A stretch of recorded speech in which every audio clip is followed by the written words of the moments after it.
Birthday celebrate दिन केमती कली।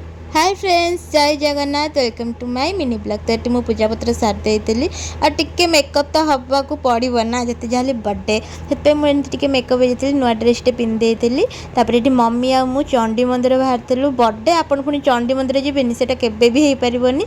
तो मुझे अमरेश्वर मंदिर बैद्यनाथ मंदिर जाइली वीडियो कर पारे। चंडी मंदिर जाइली सेठू भी ये मुझे गोटे बिस्कुट पकेट आ आपी किनी जो बापा और माँ मैंने बाहर बसती से माने मुझे तो बेस किसी करें ना, मुझे मो द्वारा सक्षम मुझे ही कली।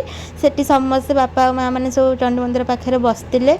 तो से समस्त आशीर्वाद नहीं कि माँ को भी आशीर्वाद नहीं कि भोग करी मो मम्मी आउ खाईदेली दहीबरा आइला बेलू बक्सी बजार ये खाईदे कि आम पुणी घर को आइलु भारी। घर को आसला देखो फ्रेंड्स एत गरम से बापा और माँ मैंने केमी से चंडी मंदिर बाहर बस मैंने कौन करवा सी तो पेट पर बस ना। तो छाड़ सेठू आसिकी घर मुझे पिठा और तरकारी खाईदेली, छेना तरकारी और चकुल पिठा होता। तो ये गोटे अजब धरण पक्षीटा आसिक आम बाल्कनी कल बसला आ मुझे देखी कल तक शक हो गल। तो यहाँ है पार्ट 1 बर्थडे सेलिब्रेट। पार्ट 2 भी आसो जल्दी जल्दी आप लाइक कमेंट सब्सक्राइब कर दिखाँ। टाटा।